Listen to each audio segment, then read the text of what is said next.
जाय जाय बरायजाबाय बिथांमोना दा न'निफ्राय हयथ' सोरबा एसे गोजानाव थांसिगोन एसे गोजानाव मुं थिसनहैसिगोन क्लासाबो गेदेर जाबाय आयदाफ्राबो बेलेग बेलेग जासिगोन बिसोर थांनानै जाहाथे समाया नस्थ' जाहैया बिमा बिफानिफ्राय जेरैबादि बोसोन सर बांसा लानानै कलेज हायार सेकेन्डारियाव मुं थिसनहैगोन बे जाहाथे मोजां मानसि जानानै न' फारसे फैफिननो हाथों आरो लेखा गोरों जानानै गामि फारसे फैफिननो हाथों बेखौ जों अराय सम सानो ओंखायनो दा पास जानाय फरायजानाय फरायसाफोरनि बिबाना बांसिनसो जाबाय गेदेर क्लास जायोब्ला फरायनांगौआबो बांसिनसो जायो दा जों दुलाराय बर' फरायसा आफादा अराय सम जोङो नोजोर होगोन दा ओंखायनो भकतपारा दखरानि सिङाव गासै 29 गं बर' गामि दङ दा 29टा बर' गामि दङ भकतपारा दखरानि सिङाव थानाय दा बे 29टा बर' गामिनि गथ' गथाया जे लेखा गोरों जानांगौ लेखा रोंनांगौ आखल आखुआ मोजां जानांगौ एसपि साराबो बुंदों लेखा गोरों जायैनि सिगां आखल आखुआ मोजां जाग्रोनांगौनो साख्रि बाख्रि मावैनि सिगां आखल आखुआ मोजां जानो नांगौनो मोजां मानसि जाग्रोनांगौनो दा बे 29टा बर' गामिनि गथ' गथायखौ नायनाय दायित्वआ जों एबसुनि दायित्व भकतपारा दखरा एबसुनि दायित्व रबीन्द्रमोननि दायित्व आरो जौसाङाव जिरायनाय जोंनि मेलेमजिबि बर' थुनलाइ आफादनि दैदेनगिरि फोरोंगुरु सार मेडाम बिथांमोननि दायित्व ओंखायनो जों लोगो नांनानै 29टा बर' गामि भकतपारायाव जे दङ बे साफ्रोमबो फिसा हौवा फिसा हिन्जावखौ मानसि मोजां खालामनो थाखाय जों नाजाथारगोन आरो नोंसोरबो बाव हेफाजाब होनो नांगोन बेनि थाखाय साफ्रोमबो रायजो राजा नोंथांमोनखौ खावलायनाय थाबाय दा बेयाव गोबाङानो गारजेन बाहागो लाफैदों सम सम जों एबसु अफिसाव लेङो जोंनि एबसु अफिसावबो फै नोंनि गथ' गथायखौ जों सिनाया बबे गामिनि गथ'आ बेसे देरखो बेसे फरायखो बबे गामिनि फरायसाया बबाव मुं थिसनदों बबे गामिनि फरायसाया बबाव टिउसन मास्टार नांगौ बेखौ जोंबो हमदांस्लाबनो हाजोबा ओंखायनो नोंसोरबो जाहाथे भकतपारा एबसु अफिसाव फैनानै सम सम सावरायफै आंनि फिसा हौवाया भकतपारा UN एकाडेमियाव क्लास 10 आव फरायो अंकआव एसे दुर्बल अंक मास्टार नागिरनानै होनो नांगौ इंराजियाव एसे दुर्बल बेखौ नागिरनानै होनांगौ एबसु अफिसाव फैनानै सावरायफै रबीन्द्रमोनजों फैनानै सावरायफै बेखौ जोंबो लुबैयो नोंनि फिसा हौवा फिसा हिन्जावखौ मानसि खालामनांगौआ जोंहा बे एबसुआ दायित्व ओंखायनो जों बिमा बिफाखौ लेङो नाथाय गोबां बिमा बिफाया फैया आनजाद जोबखांनायनि उनावसो फैयो दा ओंखायनो आनजादनि सिगां जाहाथे फैयो गुदि फरायसालियाव फरायनाय समावबो फै गेजेर फरायसालियाव फरायनाय समावबो फै गोजौ फरायसालि फरायनाय समावबो फै मानोना बे बर' फरायसाफ्रा बयनिफ्राय देरसिन सम्पति जों एबसुआ संकसनिफ्राय सदियासिम बड'लेण्ड बिबाय थादों गोबां मानसिफ्रा मुंख्लं जालांबाय बे बड'लेण्डनि थाखाय बड'लेण्डआव जोंहा गोबां दैमा दैसा हा हु साहा बागान हाग्रा दङ बे जाबाय बर' हारिनि सम्पति नाथाय बेनिफ्राय देरसिन सम्पतिया जाबाय संकसनिफ्राय सदियासिम क'क्राझारनिफ्राय धेमाजिसिम अल आसामनि जे बर' फरायसाफ्रा बयनिफ्राय देरसिन सम्पति जोंनि हारिनि बयनिफ्राय देरसिन सम्पतिया जाबाय उन्दै उन्दै फरायसाफोर बिसोरसो जोंनि देरसिन सम्पति न'खरनिबो बयनिफ्राय देरसिन सम्पतिया जाबाय फिसा हौवा फिसा हिन्जाव सोरबा सोरबा दुगा जायो आं 3 थाला बिल्डिं न' लुनो हाबाय गारि बायबाय हाखौ बिराद बुरजा बायबाय बे सम्पतिखौनो आं फिसा हौवा फिसा हिन्जावनो होलांनोसै होननानै नाथाय नों 10 थाला बिल्डिं होलांनायखौ नों गारि गंथाम गंब्रै होलांनायखौ बिमा बिफा थैखांनायनि उनाव बे हाफोरखौ जोंनि फिसा हौवा फिसा हिन्जावा मोजाङै रैखा खालामनानै सामलायनानै जानो रोंगोन ना रोङा ओंखायनो न'खरावबो हानिफ्रायबो देरसिन सम्पतिया जाबाय फिसा हौवा फिसा हिन्जाव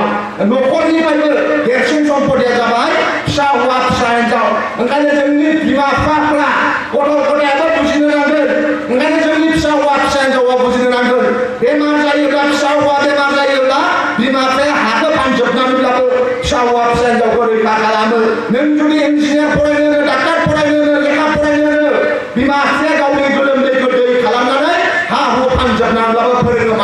मानोना न'खराव नोंसो देरसिन सम्पति बिमा बिफाया सानफ्रामबो फिसा हौवा फिसा हिन्जावखौसो सिन्था खालामबाय थायो ओंखायनो न'खरनिबो देरसिन सम्पतिया जाहैबाय फिसा हौवा फिसा हिन्जाव जाथिनिबो जों एबसुनि थुनलाइ आफादनि साफ्रोमबो बर' हारिनिबो देरसिन सम्पतिया जाबाय फिसा हौवा फिसा हिन्जाव ओंखायनो जोङो रैखा होनांगौआ बे गथ'फोरखौ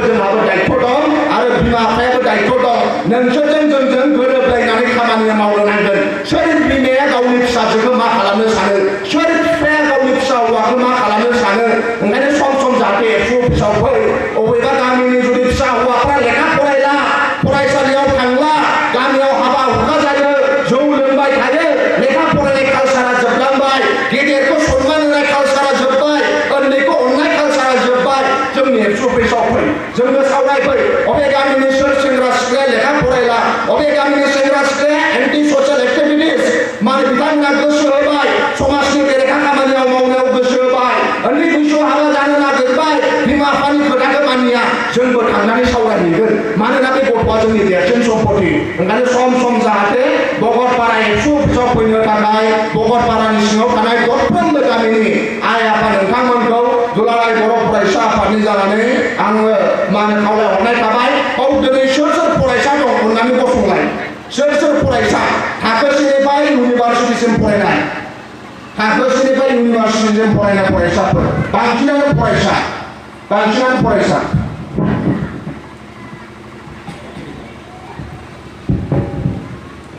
नोंसोर फरायसा दं साबायखर थाबाय नोंसोर मोजां जानाय आरो गाज्रि जानाय बे नोंनिसो खोथा नों मोजां जानो ना गाज्रि जानो लेखा गोरों जानो ना लेखा रोङा जानो उनाव जिउआव खस्थ' खालामनो दानो खस्थ' खालामनो दिनैनिफ्राय खस्थ' खालामोब्ला उनाव जिराय जिराय मोनजागोन बाव गोबां जाहा सारमोन दङ जायखौ दिनैनिफ्राय 30 बोसोर 30 बोसोर 40 बोसोर सिगां लेखमानो फरायसालियाव थांनो थाखाय फरायसालि गैयामोन थाबायनो थाखाय लामा गैयामोन दानि बायदि फाक्का लामा नङा बे फाक्का लामा गैया दाखालि बावैसो जादों बे ओनसोलाव रायजो जानाय जोंनि आफामोन आदैमोन गोदो स्कुल गैयाबाबो हाफेन जानानै आदारनि निसाखौहाय खिन्थादों जोङो 5 किल'मिटार बिसोर स्कुलाव थाङोमोननो 5 किल'मिटार साथाबो गैयामोननो मिथिबायना थास' बिलाइखौ हमनानै थाङोमोननो मिथिबायना बै सारमोना गोदो बिमा बिफानि खोथाखौ मानिदों फोरोंगुरुफोरनि खोथाखौ मानिदों गोसो होनानै फरायदों दिनै सरकारि हायार सेकेन्डारियाव मास्टार हाइ स्कुलाव मास्टार मोनबाय सरकारनि बेथन मोनजाबाय न'खर सालायनो थाखाय मोजां जाबाय नाथाय सारमोननि लोगो गोदोहाय गोदोहाय बिमा बिफानि खोथाखौ मानियाखै स्कुलाव थाङाखै बिथांमोना दाउ गावनो थाङो ना हमनो थाङो गामियाव हाबा जाबाय थायो दिनै बैसोरो दुब्लि बारियाव खामानि मावगासिनो दं हाजिरा मावगासिनो दङ ओमफ्राय सारमोना गोदो फरायनाय समाव खस्थ' खालामनानै फरायबाय हालौसे हालौनानै खारै खारै फरायसालियाव थांबाय दिनै सारमोना सरकारनि मानसि जाबाय बेमार आजार नायजानोल' दिनै थोबाय बिथांमोना न'फ्राबो फाखानि जाबाय मोजां जाबाय दा नोंसोरो बे सारमोन बायदि जानो सानो ना दिनै सोरबा हाजिरा मावनाय बै आइ आफामोन बायदि जानो सानो नोंसोर माबायदि जानो सानो सिगांनि जिउआव खस्थ' खालामनो ना इयुननि जिउआव खस्थ' खालामनो मा खालामनो नोंसोर दानो खस्थ' खालामना बोरै मा खस्थ' खालामनो दानो खालामगोन नोंसोरो सियर लेखाखौ मोजाङै फरायगोन सोर सोर फरायगोन आखाइ सिगाङाव रायलायबावना मोजाङै फरायगोन नोंसोरो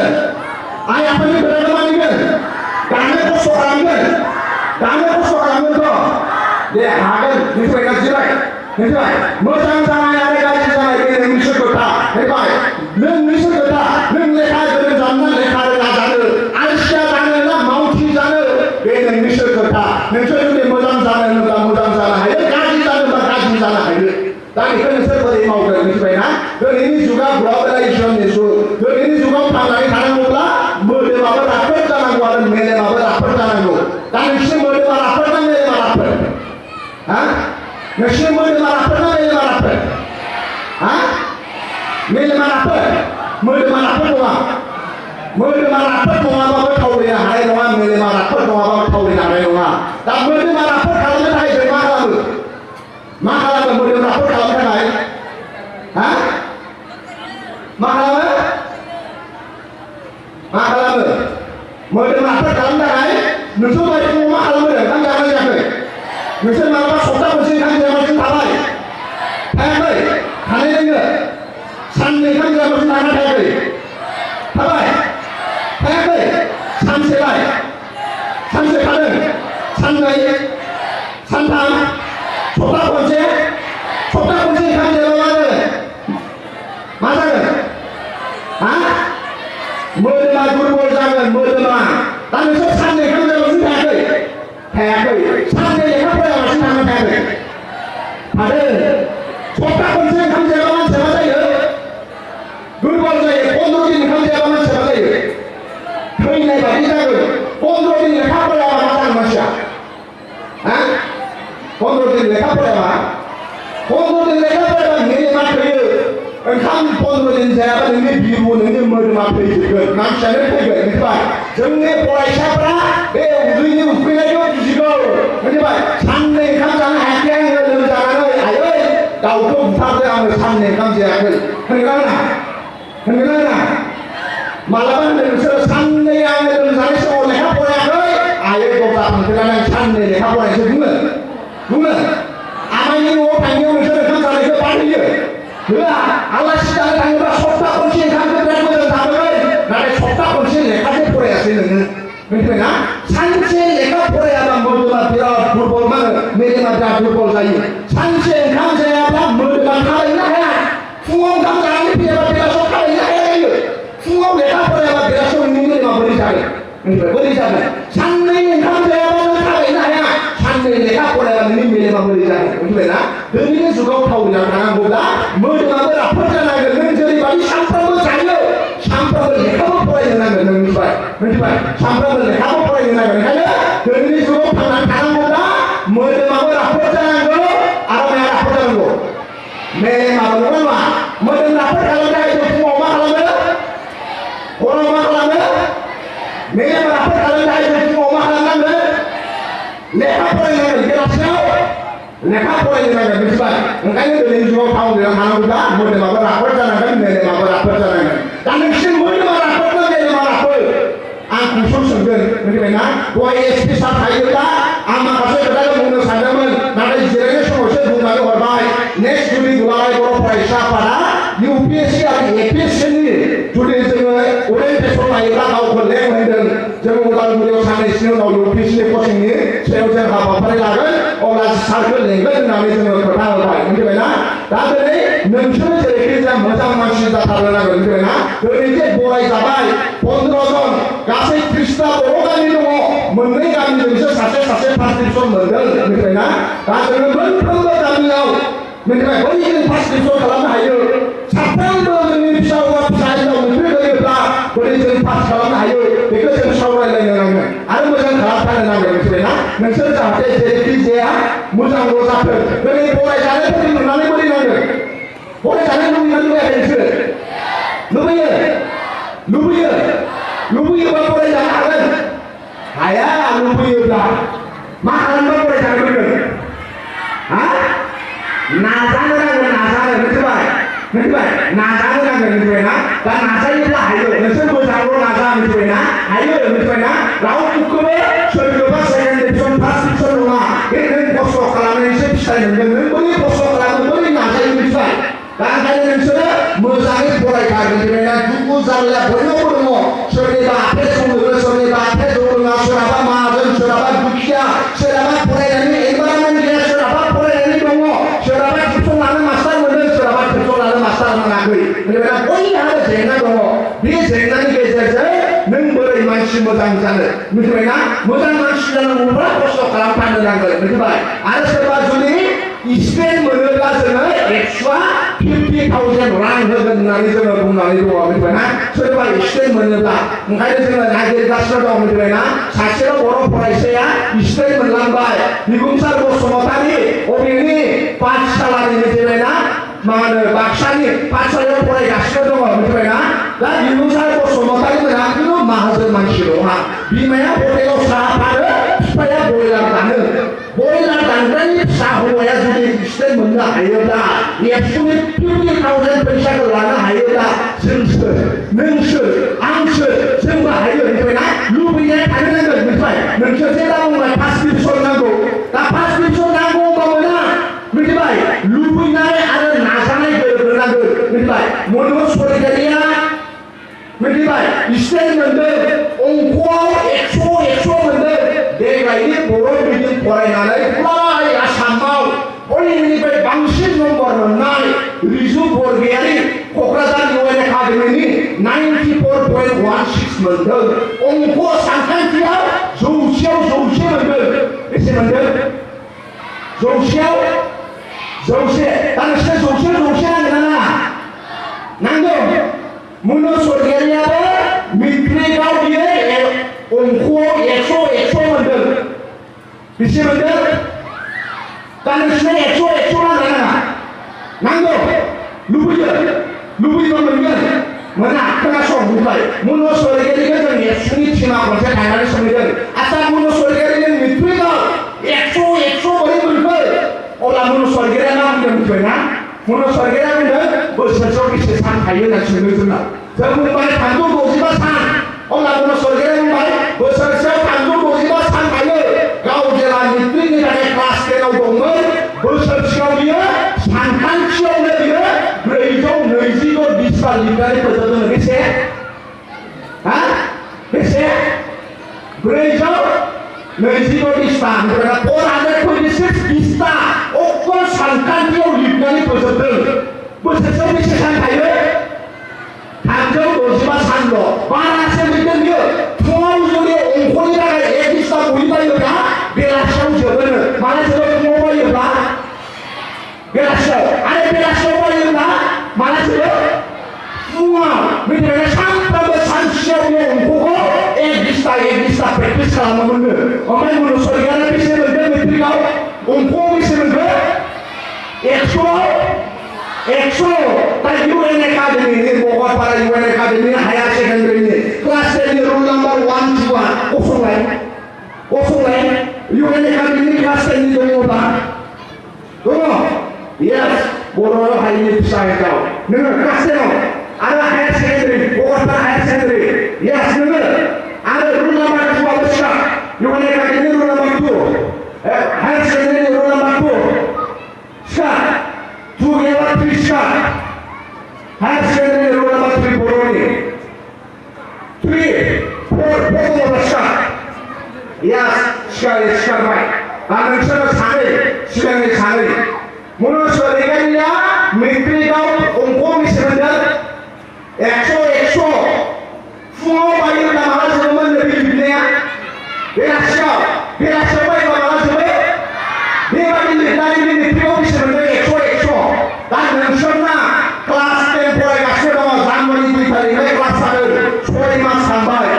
सानखान्थियाव खै बिस्ता लिरनानै फोजोबखो बुंदो जोंनो। बुं खै बिस्ता लिरनानै फोजोबखो 6 मासाव? जानुवारि 2 तारिखनिफ्राय क्लास जादों।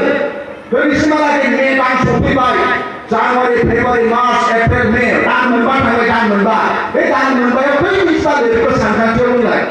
लिरनानै फोजोबनाया खै बिस्ता? UN एकाडेमिया बुंदों। बेसेबां जोबखो?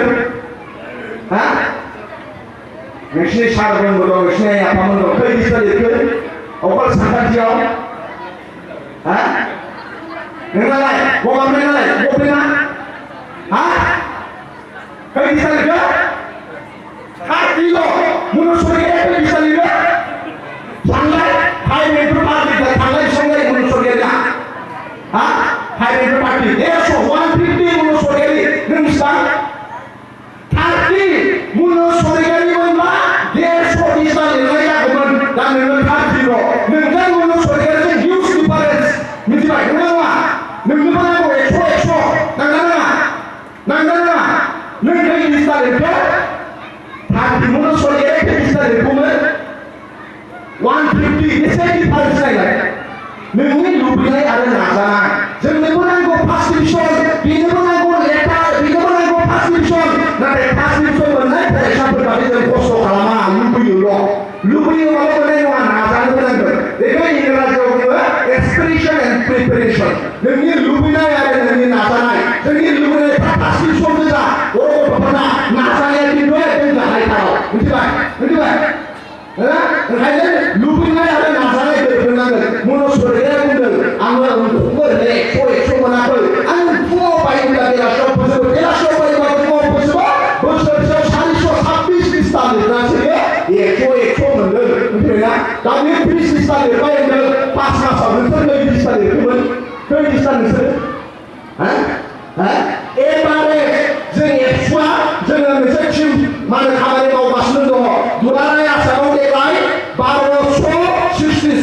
मिथिबाय 1266 पास डिभिजन मोनदों थांनाय बोसोर बारामोन थांनाय बोसोर 18,000 मेट्रिक लिरदों 2018 18,000 मेट्रिक लिरदों only 7,000 पास जादों 11,000 फेल जादों मिथिबाय जोंनि बर' गथ'फ्रा एभारेज मास मोननैयावसो 1 दिस्ता लिरो दान मोननैयावसो 1 दिस्ता लिरो आं जों साननानै मोनाखै ना बिमा बिफाया बहिबायनो फैसा होला ना फरायसाफ्रा लेखा फराया हा बिमा बिफाफ्रा बहिबायनो फैसा होला ना जोंनि फरायसाफ्रानो लिरनानै फोजोबा मिथिबायना ओंखायनो जोंहा जोबाव जोङो बिराद मोनसे प्रब्लेमाव गोलैदों एभारेज बर' गथ'फ्रा बोसोरसेयाव मिथिबाय 6 दिस्ताल' लिरनानै फोजोबो मास मोननैजोंसो मोनसे लिरो एभारेज बर' गथ'फ्रा मिथिबायना बेबादि जों जानाय नङा मिथिबायना नोंनोबो जुदि फार्स्ट डिभिजन नांगौब्ला फार्स्ट डिभिजन मोननाय फरायसाफोर बादि खस्थ' खालामनो नांगोन मिथिबाय दा नोंनि मोदोमखौ अलसिया खालामनो ना मावथि खालामनो बे नोंनिसो खोथा मिथिबायना बे मोदोमखौ बोरै बाहायगोन ओरैनो नों जागोन मिथिबायना मोदोम बायो लेखा फरायनो समबो बायो मिथिबाय फार्स्ट डिभिजन मोनग्राफोरखौ लेखा फरायनो बायोना बायासोलाय बायो समबो लेखा फरायनो बायो आबादारिफ्राबो खामानि मावनो बायो जाहानि आखाइया दुब्लियाव खामानि मावो आखाइयाव खामानि मावनो बायो फिसा उन्दै साख्रि मोनोब्ला जिराय जासिगाव सानबाय थायो फुङाव हाल होलांनायाबो खामानि मावनो बायो फरायसाफ्राबो फुङाव सिखारनो बायो जाय मानसिया खामानि मावनो अलसिया बे मानसिया ओंखाम मोनजाया जाय फरायसायाबो जुदि लेखा फरायनो अलसिया बे फरायसाया गिदिर मानसि जानो हाया मिथिबायना ओंखायनो मावथि मानसिफ्रा मोदोमखौ अलसिया खालामालासे मावथि खालामगोन मोजां दिनै फार्स्ट डिभिजन मोननाय फरायसाफ्रा बे मोदोमखौ बानायखौ लाथाबनानै फरायनायनि मोनसे हुदा खालामदों ओमफ्राय हेबिचुवेल एक्सन ओंखायनो नोंसोरबो फुङाव सिखारनानै फरायनायनि हुदा खालाम ओमफ्राय हुदा खालामबा हेबिट खालाम लेखा फरायनायनि हेबिट खालामगोन नोंसोर खालामगोन सियर खालामगोनथ' मोजां जानो मिथिबायना बे नोंनिसो खोथा मोजां जानाय गाज्रि जानाय बे नोंनिसो खोथा मिथिबायना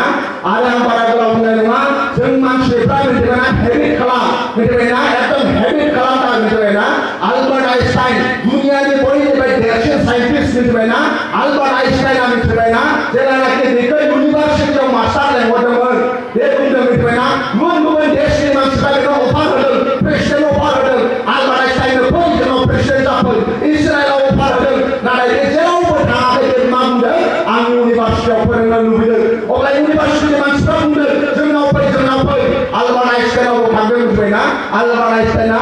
आमेरिकानि राजथावनि वाशिंटन डिसिनि ख्रिस्टान इउनिभार्सिटियाव फोरोंनो थांदों जेब्लानाखि वाशिंटन ख्रिस्टान इउनिभार्सिटियाव फोरोंनो थांबाय अब्ला बेखौ प्रफेसारफ्रा सोंदों सार नोंनो मा नांगौ मुलुगनि देरसिन साइन्टिस्ट नों जोंनि इउनिभार्सिटियाव फोरोंनो फैबाय जेखौ बियो बेखौनो हो होननानै जेब्ला बिसोर मिटिं जाबाय आलबार्ट आइनस्टाइना मा बिदों मिथिबायना बे बिदों आंनो गिदिर मोनसे खादाल' हर होननानै मा हर होनदों गिदिर मोनसे खादाखौ बुजियो खादा जाबोर जाग्रा खादा मिथिबायना आंनो गिदिर मोनसे खादाल' हर होनदों अब्ला साइन्टिस्टफोरा एकदम इउनिभार्सिटिनि प्रफेसारफ्रा हायरान जाबाय मुलुगनि देरसिन साइन्टिस्टआ जोंनि इउनिभार्सिटियाव फैनानै मानो खादा बिखो गारि बिनो नांगौ कम्पिउटार बिनो नांगौ उन्दुग्रा रुम बिनो नांगौ दुगैग्रा रुम बिनो नांगौ फैसा बिनो नांगौ दरमाहा बिनो नांगौ मानो खादासो बिखो सासे प्रफेसारा जेब्ला सोंबाय अब्ला आलबार्ट आइनस्टाइना बुंबाय मिथिबायना आं गाबोननिफ्राय फिजिक्स फोरोंगोन आं फिजिक्सआव पारफेक्ट नङा आं जेब्ला लिरो बिराद गोरोन्थि जायो गोरोन्थि जानायफोरखौ बिसिनानै गारनो थाखाय खादा नांगौ आरो बे खादाया सानसेयावनो बुंबाय थायो ओंखायनो गिदिर खादा जायोब्ला मोजां जागोन बुजिदों मा बुंदों दुनियानि देरसिन साइन्टिस्टआ मा बुंदों प्रेक्टिस माने मिस्टेक प्रेक्टिस खालामसो बे पारफेक्ट जागोन मिथिबायना जों रावबो रोंनानै फैया नों इंराजियाव एक्सपार्ट जानांगौब्ला नों प्रेक्टिस खालामनांगोन बिबुंसार बसुमतारी थांनाय 2 बोसोर सिगां स्टेट मोननाय एक्सनिफ्राय 50,000 रां मोननो हानाय एवार्ड स्कलारशिपखौ मोननो हानाय बिबुंसारा इंराजियाव बिराद पारफेक्ट इउएन एकाडेमियाव फरायनानै बियो इंराजियाव मोनफ्रोमबो मेट्रिकआवबो लेटार देनायबो लेटार इंराजि ग्रामार बिराद थायो जों जेला एक्सआव सोंनाय मोनगौ बेखौ नोङो बर' मिडियाम फरायनानै इंराजि फरायसा मोजां थायो अब्ला बिबुंसारा मा होनबाय सानफ्रामबो आङो ग्रामारनि थाखाय one दिस्ता प्रेक्टिस खालामबाय थायो परेशन्स नेरेशन सब प्रेक्टिस खालामबाय थायो दिनै बिबुंसारनि थाखाय मोनसेबो ग्रामार गैला जि ग्रामाराव बे हाया मोनसेबो लेटार राइटिं पेसेज राइटिंआव बे गोरोन्थि मावला मानोना बे प्रेक्टिस खालामबाय मिथिबायना ओंखायनो रावबो जोनोम जानानै फैया मेट्रिकआव फार्स्ट डिभिजन रावबो जोनोमनिफ्राय जानानै फैया नोंनो जुदि मेट्रिकआव फार्स्ट डिभिजन नांगौब्ला फार्स्ट डिभिजन मोननाय फरायसाफोर बादि खस्थ' खालामथारनांगोन आरो गुबुन मोनसे मन्त्र गैया ओंखायनो जोङो खावलायबाय नोंनि खाफालखौ नोंसो दानानै लानो नांगोन नोंसो मोजां जानो नांगोन नोंसो मोजाङै लेखा फरायनो नांगोन मिथिबायना नाजाबाय थाबानो हायो हायैनि खोथायानो गैया दा सोर सोर फरायसाफ्रा खनसे अननानै गसंफिनजोबलाय फरायसाफ्रा नोंसोरखौ बिमा बिफाया सानफ्रामबो मिथिबाय सिमां नुबाय थायो मोजां जागोन होननानै मोजां लेखा फरायगोन होननानै बिमा बिफाया दा दैज्लां नोंस्राबो दैज्लां मेसेंजों एखेसो भकतपारा मोदैगुरिनि मानसिफ्रा मेसेङावबो माइ गायो दैज्लाङावबो माइ गायो मिथिबायना बे ओनसोलनि मानसिफोरनि थाखाय 12 मासबावबो आबाद मावो मिथिबायना दा आइ आफामोना दुब्लिबारियाव खामानि मावगासिनो दङ गावनि फिसा हौवा फिसा हिन्जावा मोजां जागोन मोजां लेखा फरायगोन बे मिजिंजों दंबाय थायो दा बे बिमा बिफानि साननाया मोजां जानांगौना जानाङा जाफुंनांगौना जाफुंनाङा जाफुंगोन जाफुंनांगौ अब्ला आं बुंगोन ओंखाम जानानै फैगोन जोंना फुङाव सगोन ज' बुंगोन आं मोजाङै फरायगोन आं मानसि मोजां जागोन आं आइ आफा सार मेडाम बिथांमोननि बोसोनखौ मानिगोन आं आंनि थांखियाव सफैनांगौआव जा खस्थ' खालामनांगौ आं खालामथारगोन आं गेदेर मानसि जागोन आं समाजनि बेरेखा खामानि मावा आं उन्दै बैसोआव हाबा जाया आं थैजासे जौ लोङा आं समाजनि बेरेखा खामानि मावा आरो फैबाय थानाय फंबाय बिनानाव बिथांमोनखौबो समाजनि बेरेखा खामानि मावहोआ आं मोजां मानसि जाथारगोन आं नाजाथारगोन आं मोजाङै लेखा फरायगोन जिराय दा नोंसोर दिनै सरमानसा जाखाबाय फरायनायखौ गारनानै खिन्थु सोरजोंबा खारफालांनो मोननाय नंला मिथिबाय समाजनि बेरेखा खामानि मावनो मोनला होनदों नोंसोर मिथिबायना बोरैबा समाजनि बेरेखा खामानि मावनायाव लोंनाय जिनिसखौबो लोंफ्लांबाय उदै सिङाव हाबलांबाय बोराइ बाथौआ नोंनि बिबुखौ थबस्र' बस'योबा जोंनि दाय गैला खिन्थु मिथिबायना नोंसोरनो मोजां मानसि जाथारनांगोन नोंसोरनो न'खरनि देरसिन दोन जोंनिबो देरसिन दोन नोंसोरबो मोजां मानसि खालामथारनोसो जों जुजिगोन आरो बेयाव साफ्रोमबो बिमा बिफाया जाहाथे जोंखौ जाहाथे कर्परेसन होयो जोंखौ जाहाथे मदद होयो नोंसोर जाहाथे नाजाबाय था गाव रोङैखौ फोरों सोलोंथार मिथिबायना गाव रोङैखौ सोंनानैबाबो नोंसोर जाहाथे सोलोंथार फरायसालियावबो नोंसोर मास्टारफोरनावबो सों आरो जोंनि एबसुनि मावथिफोरनावबो सों नोंसोर मा जानो सानो नार्स जानो सानो ना इन्जिनियार जानो सानो ना मास्टार जानो प्रफेसर जानो सानो जि केरियारखौ नोंसोर आखायाव लाबाय बेखौ जाफुंनांगौआव मा खस्थ' खालामनांगौ जोंनि एबसुनि मावथि जोंनि बे ओनसोलनि गिदिर गोरों मानसिफोरनाव जाहाथे नोंसोर सोंनानै लाथार मिथिबायना जोंनि बर' फरायसाफ्रा बिराद लासि गुसु दहाय एसपि सारा बुंदों आइएस माने मा इउपिएससि माने मा बिराद लासिनानै मिन्थिथारै जोंनि फरायसाफ्रा इउपिएससि माने मा एपिएससि माने मा अब्लाबो रायज्लायनो नागिरा खुगाया बिराद गिलिर बे नोंसिनि नङा जोंनि आइ आफाफ्राबो खुगाया बिराद गिलिर मिथिबायना बे जाबाय जों ट्राइबेल मानसि जोंना रायज्लायनोल' नागिरा मिथिबायना रोङोब्लाबो जाहाथे नोंसोर बेबायदि दा खालाम रोङैखौ सोंनानै लाथार सार मिन्थियाखै मा नोंसोर सबर फिनना मोनो मा होनो स्टेसनाव सार मा बुजि परा इउपिएससि माने मा